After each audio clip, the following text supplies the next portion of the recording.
डाढ़े मधु चुए पाते पाते घिउआ ढारे पाते घिउआ ढारे आगे माई ऐसने मोहिया हरी बाबाजी जनेउआ में नाही आईनी आगे माई ऐसने मोहिया नावाला बाबाजी जनेउआ में नाही आईनी भगते में जानती है पोता के जनेउआ बाटे पोता के जनेउआ बाटे आगे माई नाव मन चिउरा कुटवती दहिया जमाई लेते आगे माई दादी संगे घोड़ा चढ़ी के आई थी तरुआ के जनेउआ देती डाढ़े डाढ़े मधु चुए पाते पाते घिउआ ढारे आगे माई ऐसने मोहिया कौशला पापा जनेउआ देवे नाही आईनी आगे माई ऐसने मोहिया अमित पापाजी जनेउआ देवे नाही आईनी आगे माई ऐसने मोहिया रतने सो पापाजी जनेउआ देवे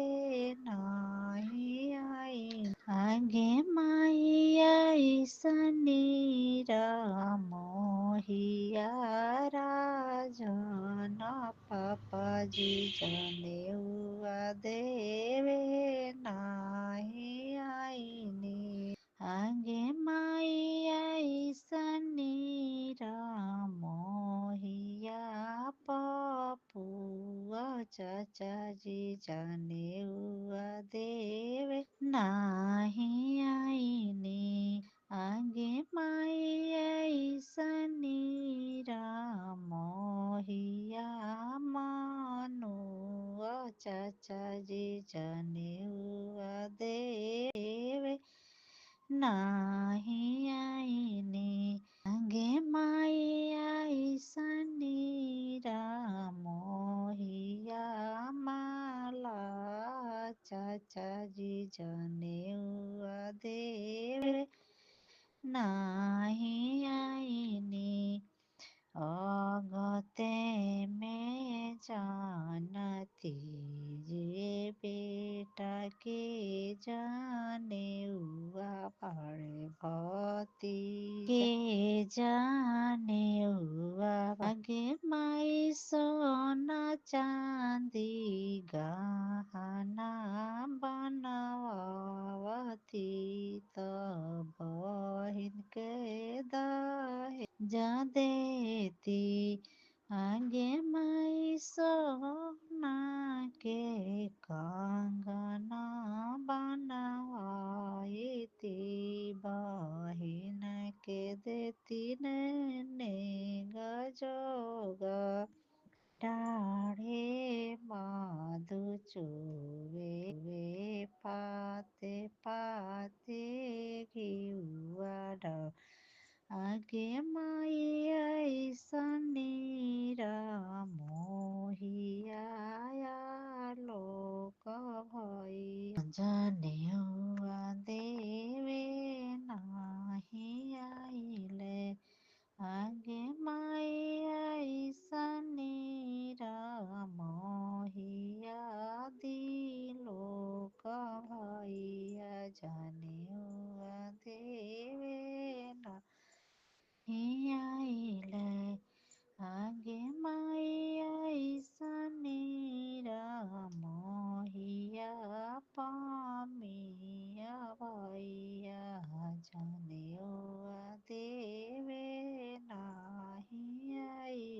गे माइया ईसनी मोहिया तुला भैया जाने हुआ दे आई आइले आगे माइया ईसनी मोहिया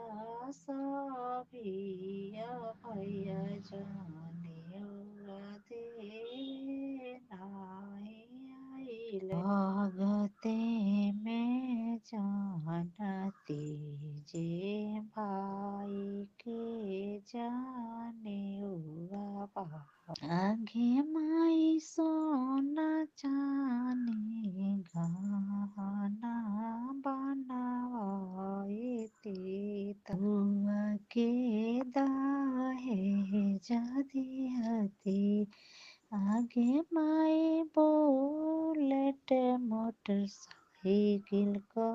सवाए पाजी के दाहे जदेती आगे माई धोबी घर से गादा मंगाए पाजी के दाहे जदेती आगे माई धोबी घर से गादा मंगाई थी जी जाजी के दाहे जा देती।